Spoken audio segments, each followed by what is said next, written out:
मग मदनी सा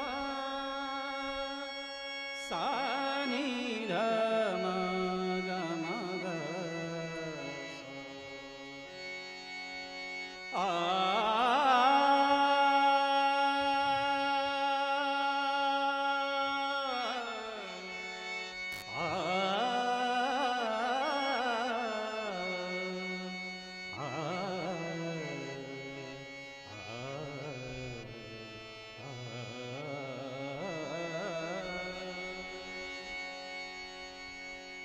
श्री गणपति गुरु शारदा बंदा बारंबार पर ब्रह्म के रूप सब भिन्न भिन्न आकार। सद्गुरु ही परमात्मा सद्गुरु ही करतार। मुक्ता सद्गुरु आत्मा वेदन रहा पुकार। तुलसीदास जी के पद कमल बारही बार मनाऊं। गुण गाऊं सिया राम के हनुमत हो सहाय। आइए प्रथम पुष्प भगवान शिव के चरणों में समर्पित करें। ओम नमो महेश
जय रामचंद्र शंकर हरि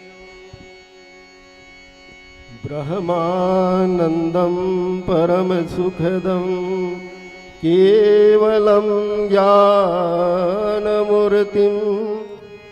द्वन्द्वातीतं गगनसदृशं तत्त्वमस्यादिलक्ष्यम् एकं नित्यं विमलमचलं सर्वदा साक्षिभूतं भावातीतं त्रिगुणरहितं सद्गुरुं तन्नमामि।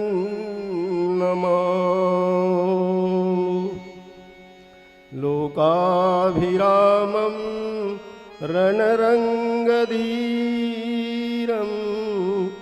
राजीवनेत्रं रघुवंशनाथं कारुण्यरूपं करुणाकरन्तं श्रीरामचन्द्रं शरणं प्रपद्ये। मनोजवं मारुततुल्यवेगं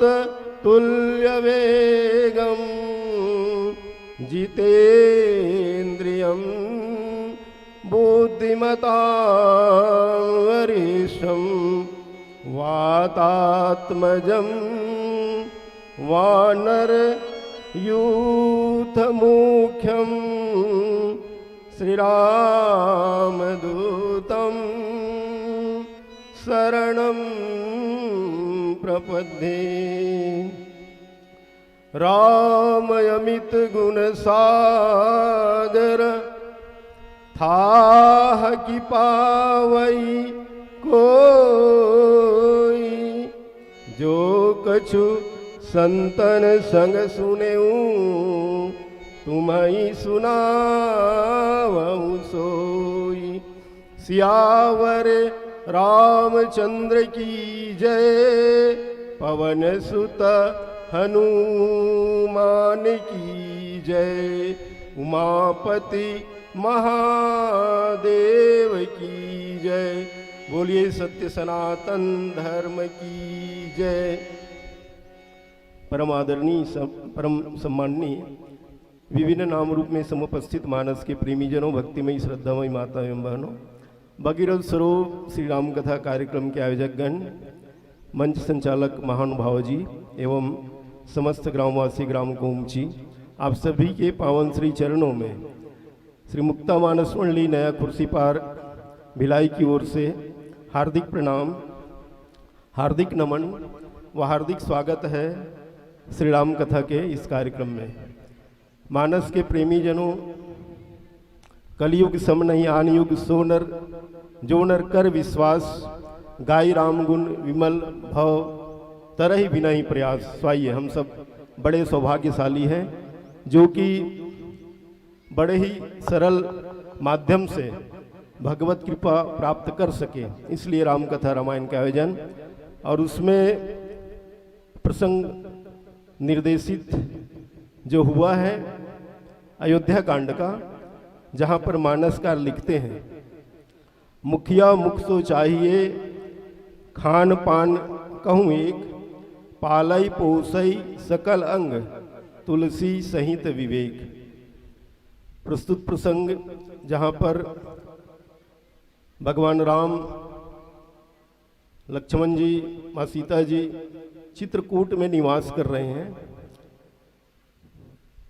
वनवास के काल में, और तब भरत जी महाराज भगवान से अपनी वियोग को प्राप्त करके बड़े ही व्याकुल हुए और भगवत दर्शन के लालसा से, कुछ विद्वानों की मान्यता है कि वे भगवान राम को मनाकर वापस लाने के लिए गए, तो कुछ बातें आती है कि नहीं, भगवान राम की रास तिलक करने के लिए ही तमाम सामग्रियां लेकर के भरत जी महाराज गए, और भरत जी ही नहीं बल्कि उनके साथ में पूरी अयोध्या के पूर्व नर नारी जाते हैं और जनक जी महाराज भी पधार जाते हैं।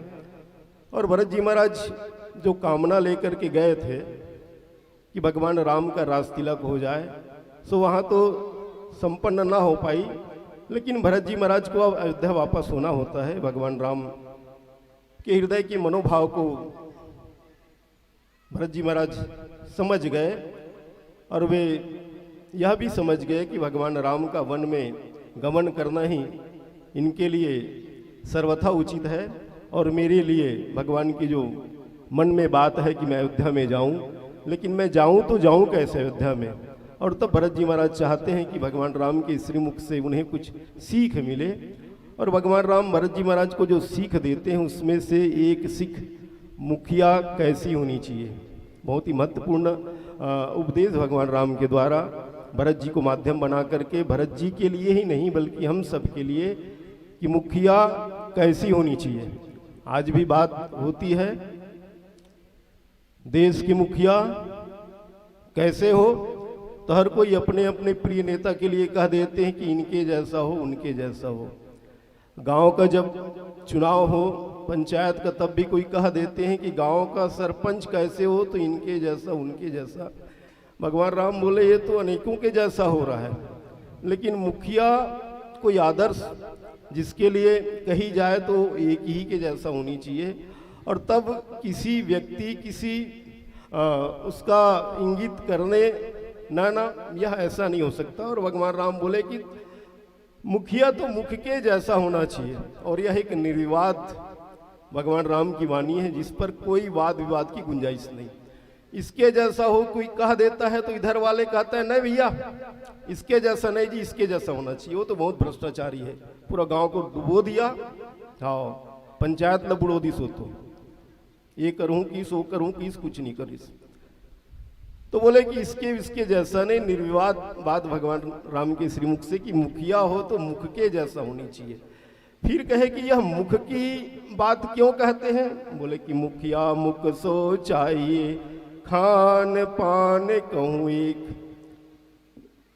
मुख एक होकर के खाने का काम भी मुख के द्वारा, पीने के काम भी मुख के द्वारा। मन में विचार आती है कि भगवान जब शरीर को बनाए तो सुनने के लिए कान, केठन कान है सुने बर, भाई सब कोई दू कान है सुने के, काम का है एक है भाई, सुनना एक ही काम है लेकिन सुनने के लिए दो, देखना एक काम है कि दो काम है, एक काम है लेकिन देखने के लिए दो आंख। लेकिन वाह जी भगवान खाने और पीने दो काम है बनाए उसके लिए एक। तो भगवान की रचना बड़े अजब है और बड़ी विचित्र रचना है, और उस रचना में मुख को जो एक बनाए हैं खाने पीने के लिए, बोले कि इसलिए यह मुख के समान होना चाहिए मुखिया को, क्योंकि मुख में खाने के लिए दांत होती है, दांत के बिना खाया नहीं जा सकता। तो दूसरी तरफ पीने के लिए जीभ की प्रमुखता है। यद्यपि दांत और जीभ दोनों की अपनी भूमिका है, लेकिन यदि जीभ ना चले तो कोई पी ले क्या? किसी को भगवान ऐसा ना करे लेकिन हो जाता है, वात के कारण से किसी को मार दे जीभ को, मुंह को, तो कुछ नहीं जाती क्योंकि उसकी कार्य प्रणाली जीभ की बंद हो गई। तो जीभ पीने में प्रमुखता है, भले दांत ना रहे तो ना रहे लेकिन जीभ से पिया जा सकता है। कुछ लोग तो कहते हैं कि जीना है तो भाई वो किस बात को कहते हैं वो अलग बात है, लेकिन यदि जीभ साथ ना दे तो पीना ना हो सके, और यदि जिसका दांत साथ ना दे तो खाना नहीं हो सकता। कहने का आशय यह है कि मुख एक तो है लेकिन इसमें दो प्रकार की व्यवस्था है। दांत कठोरता का प्रतीक है और जीभ कोमलता का प्रतीक है। तो भगवान राम मानो मुखिया के लिए कहते हैं कि मुखिया वही मुखिया आदर्श हो सकता है जिसके पास कठोरता और कोमलता दोनों की भाव होनी चाहिए। जो निम्न वर्ग के व्यक्ति हैं, जिन तक जो साधन पहुंचनी चाहिए, तो उनके लिए उसमें दया की भाव भी होनी चाहिए। लेकिन कुछ लोग यदि समाज में अनीति अनाचार करे तो दयालुता कोमलता से उससे नहीं निपटा जा सकता, उसके लिए तो कठोरता भी होनी चाहिए। जैसा कि इस देश में देखी जा रही है। जब भी कभी ऐसी मौका लगे तो बाबा का क्या चल जाता है, बाबा का नहीं बोलेंगे, और लेकिन चलती है बुलडोजर जरूर। जहां पर कठोरता की जरूरत होती है तो बाबा का बुलडोजर चल जाता है। तो दयालुता और कोमलता से नहीं भाई, छोड़ो जी, हो गया गलती, ना ना, ऐसे उद्दंड, ऐसे जो उग्रवादी प्रवृत्ति के हैं उनके लिए जब तक कठोरता ना हो मुखिया में, तब तक समाज में उन्हें नियंत्रित नहीं किया जा सकता। इसलिए मुखिया में कठोरता का भी गुण होना चाहिए, जैसे दांत में कठोरता का गुण होता है। कोमलता से दांत नहीं काम कर सकती, लेकिन जीव में बड़ी कोमलता होती है। इससे तो मानसकार कहते हैं कि मुखिया मुख सो चाहिए, खान पान का हूं एक। दूसरी बात, उसमें एक की भावना होनी चाहिए। एक के साथ दूसरा व्यवहार तो दूसरे के साथ दूसरा व्यवहार नहीं, सबके साथ समभाव का व्यवहार होनी चाहिए मुखिया के द्वारा। सब पर उसकी बराबर दृष्टिकोण होनी चाहिए, किसी प्रकार की भेदभाव नहीं होनी चाहिए। तो मुखिया ऐसी होनी चाहिए। फिर मुखिया मुख सो चाहिए, खान पान कहूं एक, पालई पोसई सकल अंग तुलसी सहित विवेक। और इनके द्वारा सभी अंगों का पालन पोषण जैसा मुख के द्वारा होता है, वैसी मुखिया के द्वारा भी होनी चाहिए। यद्यपि मुख ग्रहण करता है, लेकिन मुख ग्रहण करने के बाद, खाने के बाद अपने पास रखता है क्या? नहीं जी। लेकिन यदि कोई मुखिया अपने पास जो आया हुआ है उसे अपने पास दबा करके रखे तो, अभी कुछ समय पहले इस देश में इतना दबा के रखे थे कि काउंटिंग मशीन जो ले करके गए अधिकारी, वो मशीन भी हाँफने लगा, इतना करोड़ों रुपया उनके पास मिली। तो मुखिया नाना ऐसा दबाने वाला मुखिया आदर्श नहीं हो सकता, क्योंकि यह मुख की स्वाभाविक गुण है कि वो दबा ही नहीं सकता। और दबाए तो फिर इधर जीव जो है, मान लो किसी के दांत में खाते समय कुछ फंस गया, भाजी वाजी अक्सर खाए के बेरा में दांत में लटक जाते, नहीं निकले कोई चीज, तो जीव बार बार वहां इशारा करता है कि ये निकलना चाहिए। तो इसमें जीव और दांत में इस प्रकार की वृत्ति है। जीव चाहता है कि इस मुख में दांत के द्वारा जो भी है पूरा नीचे तक जानी चाहिए, सभी अंगों तक पहुंचनी चाहिए। तो मुखिया में इस प्रकार की व्यवस्था होनी चाहिए। इसलिए भगवान राम कहते हैं कि आदर्श मुखिया वे ही हो सकते हैं, चाहे वह मुखिया घर का मुखिया हो, चाहे वह मुखिया समाज का मुखिया हो, चाहे वह मुखिया देश का मुखिया हो। आदर्श मुखिया वही है जिसमें किसी भी प्रकार से अपने पास संग्रह करने की गुंजाइश न हो, बल्कि वह आगे भेज दे जहां से पूरी व्यवस्था संचालित हो सके। इस प्रकार से मुखिया के लिए भगवान राम के श्रीमुख से यहाँ पर कही जा रही है। आइए और कुछ भी भाव हमें मिले उसका प्रयास रहेगा प्रस्तुत करने का। बोले श्याम रामचंद्र की जय।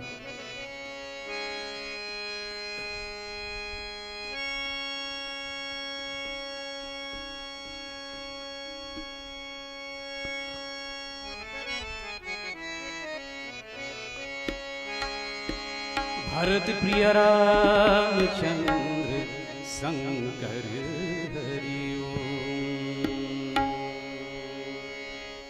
नी सा रे ग रे सा मा पा धा नी सा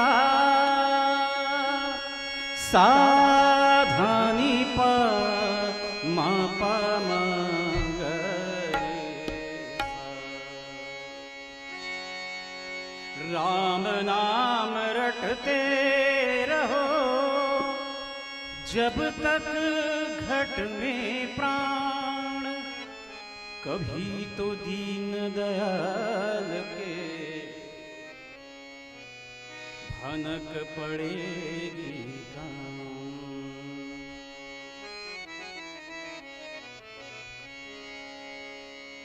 भजमन प्यारे सीताराम, भजमन प्यारे सीताराम, भजमन प्यारे सीताराम, भजमन प्यारे सीताराम, भजमन प्यारे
रामचंद्र शंकर हरि।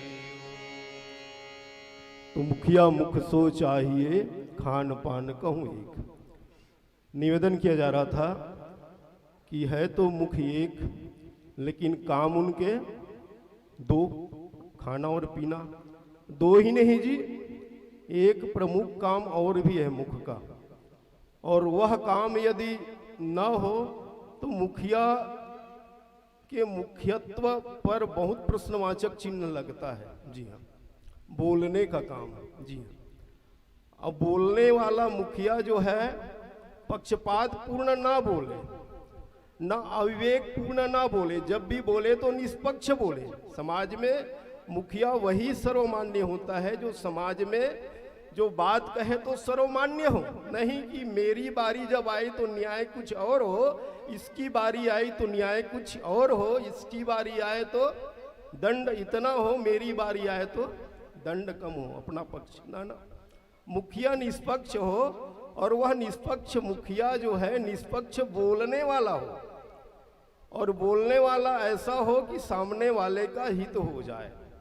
वाणी ऐसा बोलिए मन का आपा खोए, औरन को शीतल करे, आपो शीतल होए। ऐसी वाणी मुख से होनी चाहिए, और वह वाणी नीति परक भी होनी चाहिए, तब उस मुखिया का सर्वमान्य यहाँ पर कही जा रही कि मुखिया मुख सो चाहिए, वह मुखिया बोलने वाला भी हो। कभी कभी समाज में मुखिया तो होते हैं लेकिन बोलने वाला नहीं। माइक महोदय जी, आप गांव के प्रमुख है। नहीं बोला नहीं तो कौन बोली? अरे भाई गांव के नहीं बोलबे तो फिर बगल वाले मन बोली तो अपन अपन ढंग से बोली, जे मतलब चलाना नहीं है। अरे भाई बस में सब सवारी बैठे हैं, जिस ड्राइविंग सीट में बैठे रहते हैं, ले भैया अब गाड़ी स्टार्ट करना है जी, मोर से नहीं बने तो बगल वाले मन गाड़ी धक्का दी तो में गाड़ी चली ना। मुखिया को बोलने वाला होना चाहिए, और वह मुखिया जो है ऐसा बोले कि सामने वाले का हित हो जाए। मानस में यदि हम मुखिया की यदि इस भूमिका का दर्शन करें, मुखिया मुख सो चाहिए, तो एक मुखिया रावण भी हमें दर्शन देता है, वह भी मुखिया है, और एक मुखिया भगवान शिव भी है।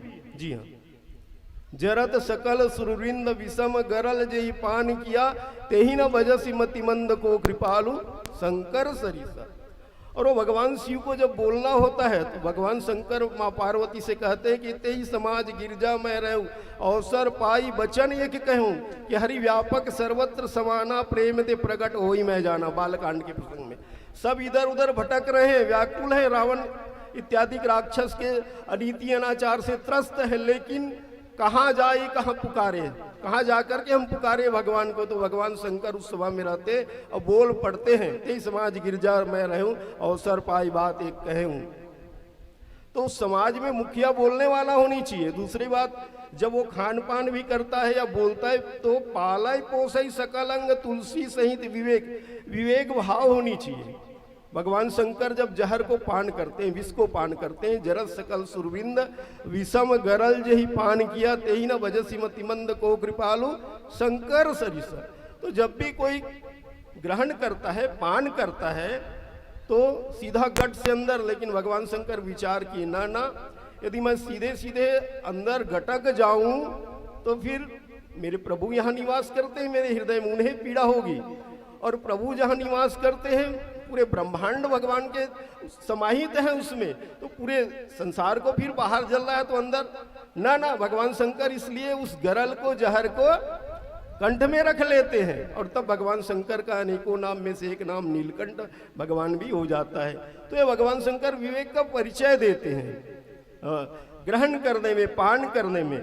दूसरे तरफ बोलने में यदि हम परिचय देखें मुखिया का, तो भगवान राम की बारी आई। मुखिया विनय न मानत जलधि जड़ गए 3 दिन बीत, बोले राम सकोप तब भय बिनु होई ना प्रीत। भगवान राम बोलते हैं, कोप करके बोलते हैं। तो भगवान राम जब कोप करते हैं तो उसके कोप में भी, क्रोध में भी बोध होता है, वो मारना ही नहीं चाहते हैं। भगवान राम का क्रोध दिखाना समुद्र के लिए, भय बिनु होई ना प्रीत, उनमें प्रीति जाग जाए। तो मुखिया का दायित्व तो यह होता है कि भय तो होनी चाहिए समाज के लिए, समाज में कोई गलत करता है उनके लिए, लेकिन उस भय के पीछे, उस दंड के पीछे उसमें सुधार होनी चाहिए। आज इस देश में बड़े बड़े कानून बन रहे हैं, जी हाँ, लेकिन घटनाएं क्या कम हो रही है? अनीति अनाचार की, भ्रष्टाचार की, दुराचार की, ना कम नहीं हो रही बल्कि बढ़ रही है। तो क्या दंड व्यवस्था से ही समाज का सुधार नहीं जी? उस दंड व्यवस्था में भाव क्या छुपा है? तो भगवान राम की जो विचार रहती उसमें भाव यह छुपा रहता है कि यह समुद्र जो है भय से प्रीति करने लगे। तो दूसरे तरफ रावण का बोलना भी हो जाता है जी, रावण भी बोलते हैं, ऐसा है नहीं बोलते नहीं है, रावण भी बोलते हैं, कपि के ममता पूंछ पर सबई कहूं समझाए, तेल बोरी पट बांधि पुनि पावक देहु लगाए। भगवान राम बोले तो समुद्र जैसे जड़ तत्व में भी चेतनता आ जाती है, वो भगवान से प्रेम करने लगते हैं। दूसरे तरफ रावण जब बोलते हैं तो भगवान के प्रेम करने वाले हनुमान जी महाराज के लिए कहते हैं कि कभी के ममता पूंछ पर सबई कहूं समझाए, तेल बोरी पट बांधि पुनि पावक देहु लगाए। और परिणाम हुआ क्या भाई? हनुमान के पूंछ में लगन न पाई आग, सारी लंका जल गई, गए निशाचर भाग। हनुमान जी महाराज का कुछ बाल का बांका हुआ नहीं हुआ जी। तो यह मुखिया में किसी के प्रति उसके लिए यदि यह भाव छुपा हुआ है, उन्हें पीड़ित करने का भाव छुपा हुआ है, तो वह मुखिया जो है सही मायने में मुखिया नहीं हो सकता। सही मायने में वह मुखिया की वाणी नहीं हो सकती, बल्कि मुखिया की वाणी तो भगवान शिव की जो मुख से निकलती है या भगवान राम के मुख से जो निकलती है, यह मुखिया की वाणी है। और यह मुखिया जो है पालई पोसई सकल अंग, सब अंग का पालन पोषण करने वाला हो। जैसे मुख के द्वारा ग्रहण जो भोजन की जाती है तो सब अंग परिपुष्ट होता है, चाहे वह अंग किसी भी प्रकार का क्यों ना। कुछ अंग ऐसे हैं जिसमें नख का अंग या बाल का अंग, क्या नख और बाल पोषित नहीं होता है? वह भी पोषित होता है। भोजन जो किया जाता है उससे जो शरीर की जो ढांचा है, हड्डी, वह भी पोषित होता है, मांस रक्त इत्यादि सब पोषित होते हैं। लेकिन कब? जब वह मुखिया के द्वारा प्राप्त की गई जो भोजन है वह इस पेट में जाकर के वहां तक पहुंचाई जाए, वहां तक पहुंचाने की व्यवस्था सही हो। और यदि पेट तक ना जाए, जहां संग्रहित होना है वहां तक ना जाए तो कैसे होगा? तो बस भगवान राम यही कहते हैं, इस समाज में, समूचे समाज में समान रूप से पालन पोषण तभी संभव है जब मुखिया जो है विवेक पूर्वक उसे ग्रहण करके समाज के उस मुख्य स्थान तक उसको प्रेषित करे, जिससे सभी तरफ वह उसका विधिवत आवंटन हो सके। और जब मुखिया ही अपने पास रख ले तो आवंटन करने वाले भी क्या करेंगे जी? भाई वो तो बांटने के लिए तैयार है, लेकिन वो अपने पास ही दबा करके बैठ जाए समाज कल्याण के राशि को, या समाज के लिए जो राशि भेजी जा रही है ऊपर से, तो फिर तो इसलिए कहते हैं कि पालई पोसई सकल अंग तुलसी सहित विवेक। और इसमें विवेक होनी चाहिए। और यह विवेक होती कैसे है? बोले कि ऐसी विवेक नहीं होती, बिनु सत्संग विवेक न होई, राम कृपा बिनु सुलभ न सोई। तो वह मुखिया को सत्संगी भी होनी चाहिए, कुसंगी नहीं। समाज में जो मुखिया है यदि सत्संगी होती है तो निश्चित रूप से उसमें विवेक की भावना होती है। और जिस मुखिया के विवेक है, जो मुखिया विवेक धारण किया हुआ है, निश्चित रूप से उससे समाज का कल्याण ही होगा, कल्याण ही होगा। भगवान राम इस प्रकार से भरत जी महाराज को समझाते हुए कह रहे हैं कि भरत जी, समाज में इस प्रकार से मुखिया होनी चाहिए।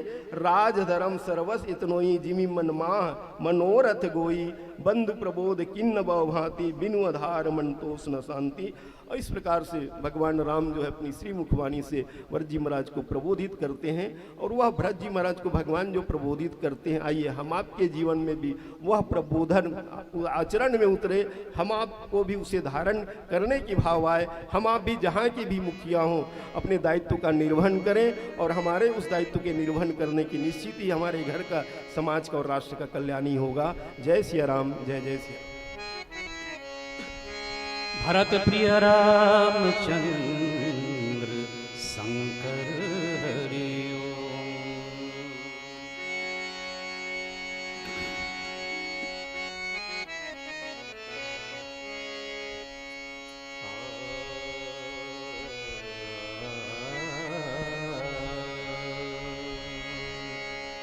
अब कैसे छूटे, अब कैसे छूटे, नाम रट लागे। अब कैसे छूटे, अब कैसे छूटे, नाम रट लागे। अब कैसे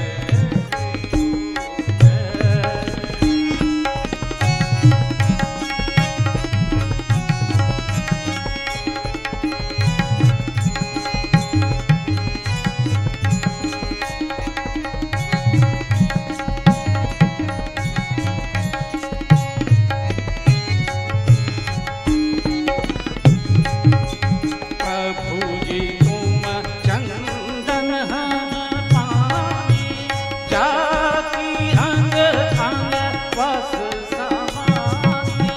प्रभु जी तुम चंदन हम पानी, जाकी अंग अंग वस समानी। प्रभु जी तुम घनपन हम मोरा, जैसे चितवत चंद्र चकोरा। प्रभु जी तुम घनपन हम मोरा, जैसे चितवत चंद्र चकोरा। जैसे चितवत चंद्र चकोरा। अब कैसे छूटे, अब कैसे छूटे, नाम रट लागे। अब कैसे छूटे।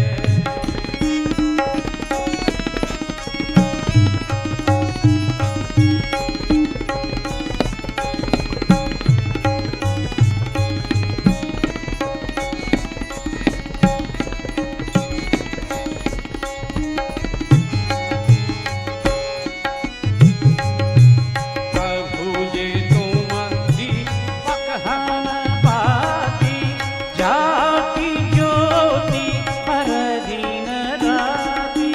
प्रभु जी तुम दीपक हम बाती, जाकी ज्योति पर दिन राती। प्रभु जी तुम स्वामी हम दासा, दासा दासा। प्रभु जी तुम स्वामी हम दासा, ऐसी भक्ति कर दासा। प्रभु जी तुम स्वामी हम दासा, ऐसी भक्ति कर दासा, ऐसी भक्ति कर दासा। अब कैसे छूटे, अब कैसे छूटे, नाम रट लागे। अब कैसे छूटे, अब कैसे छूटे, अब कैसे छूटे। लखन सिया रामचंद्र शंकर हरे। तो आइए आगे के क्रम में भगवान राम भरत जी महाराज से कह देते हैं कि यह जो बात कही जा रही है यह राजधर्म का सार है। जी हाँ, राजधर्म सर्वस इतनोई, जिमि मन मां मनोरथ गोई। राजधर्म अर्थात राजा का धर्म यह महत्वपूर्ण है कि वह अपने प्रजा को प्राण के समान पालन पोषण करे। और जब प्राण की बात आ जाती है तो किसी भी प्रकार से राजा वहां पर किसी के लिए भेदभाव कर सके संभव नहीं है। प्राणपण से राजधर्म सर्वसितनोई, यह राजा का धर्म। और राजा जब अपना धर्म जानना चाहे तो भगवान राम जो कहते हैं कि वो उसका जो धर्म है, मुख का जो धर्म होता है, जैसे वो सभी अंगों को समान रूप से पालन पोषण के लिए अपने तरफ से वो कार्य करते हैं, उसी प्रकार से मुखिया को भी सभी अंगों को पालन पोषण, समाज के प्रत्येक अंगों को पोषित कर सके, पालित कर सके, फलीभूत कर सके, ताकि समाज का कल्याण हो और सभी सुखी रहें। यह भाव होनी चाहिए, जिसे हम इस बात में भी कह सकते हैं। और हमारी भारतीय संस्कृति का मूल मंत्र भी है कि सर्वे भवन्तु सुखिनः, सर्वे सन्तु निरामया, सर्वे भद्राणि पश्यन्तु, माँ कश्चित् दुख भाग भवेत्। यह भाव उस मुखिया में होनी चाहिए। यह भगवान राम के द्वारा भरत जी महाराज को माध्यम बना करके हम सब के लिए मुखिया कैसी होनी चाहिए, इसके लिए कही गई है। पीली बत्ती का संकेत है। सो आइए एक भजन की प्रस्तुति हो जाए। बोलिए सियावर रामचंद्र की जय।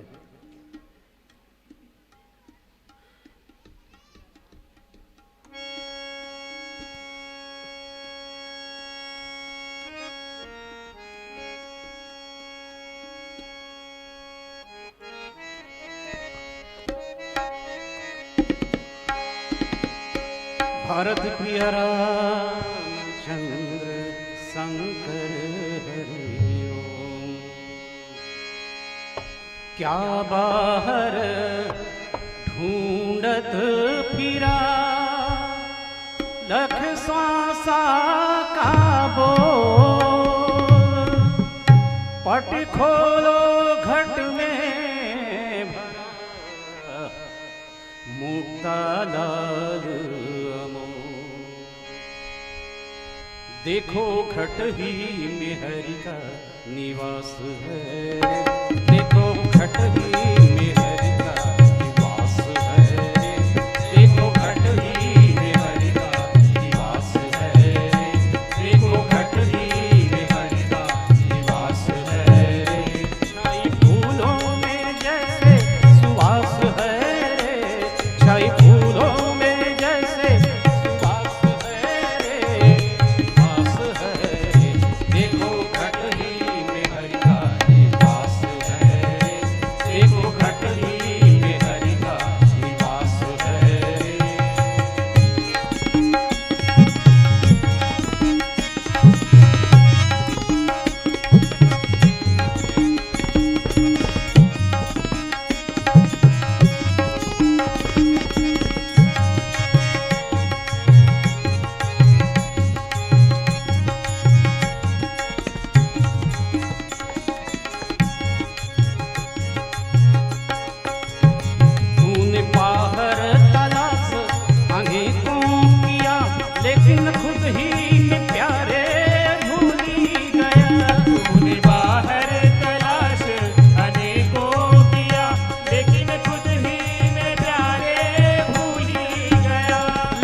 दिखर बाहर की नजरों से हरगिज नहीं, दिख जावे खुले दिव्य दृष्टि कहीं। दिखर बाहर की नजरों से हरगिज नहीं, दिख जावे खुले दिव्य दृष्टि कहीं, दिख जावे खुले दिव्य दृष्टि कहीं।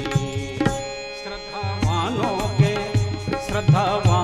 के बिल्कुल ही पास है, श्रद्धावानों के बिल्कुल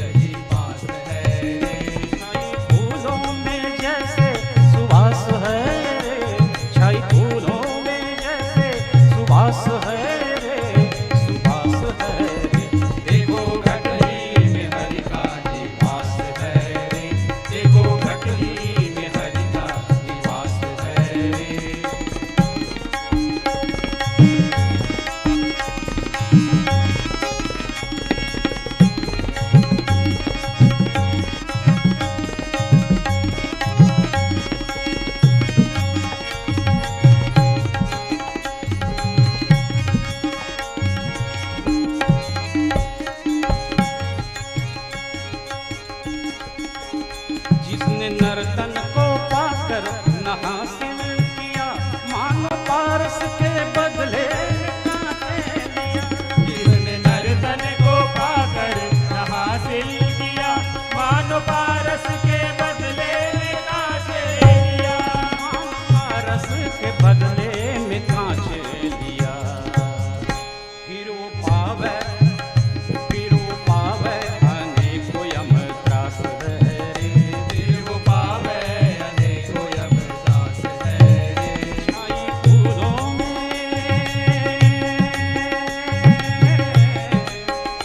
छाई फूलों में,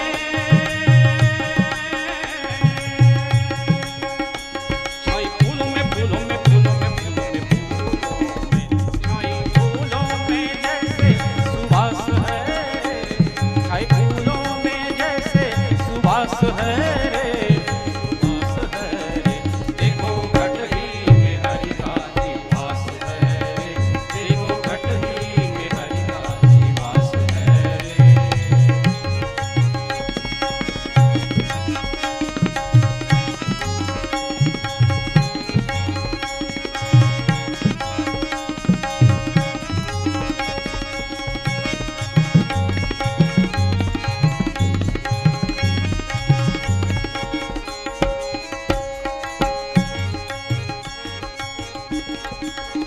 मुक्तानंद का है कहना, मुक्तानंद का है कहना,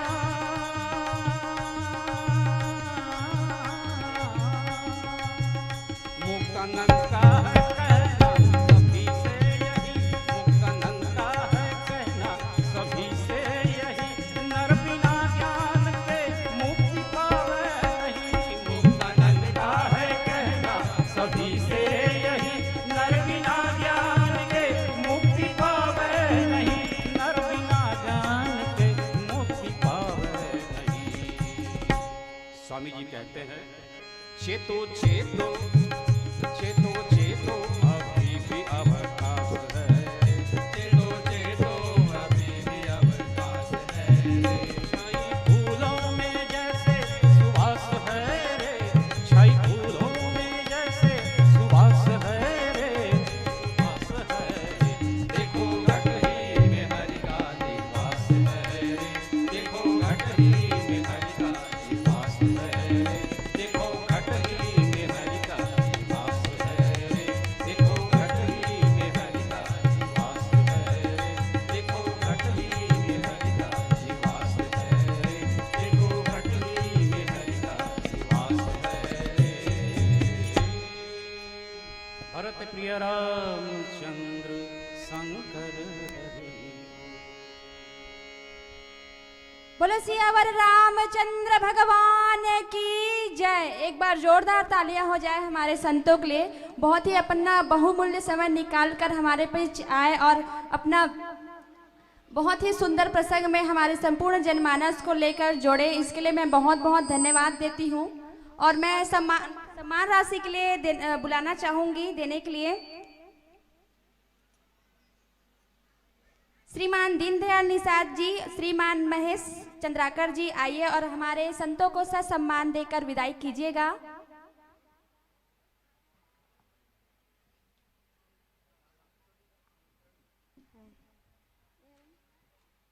मैं आगामी टोली को निमंत्रण प्रेषित करती हूँ। श्री वक्रतुंड मानस परिवार विनायकपुर दुर्ग,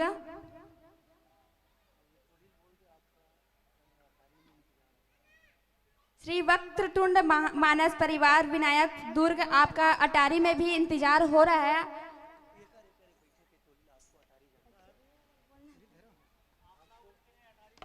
अच्छा, आप मतलब उठ के अटारी जाना है।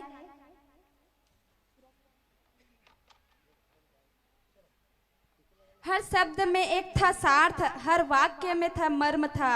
आपका साथ मिला कुछ पल, ये जन्मों जन्म का सत्कर्म था, जन्मों जन्म का सत्कर्म था। तालियों में कमी नहीं होनी चाहिए हमारे संतों को, बहुत ही अपना बहुमूल्य समय निकाल कर आए हैं।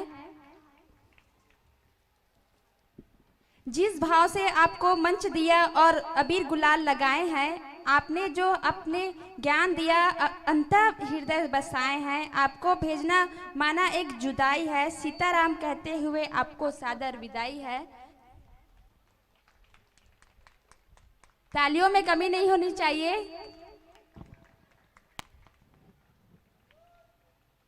सियावर रामचंद्र भगवान की जय।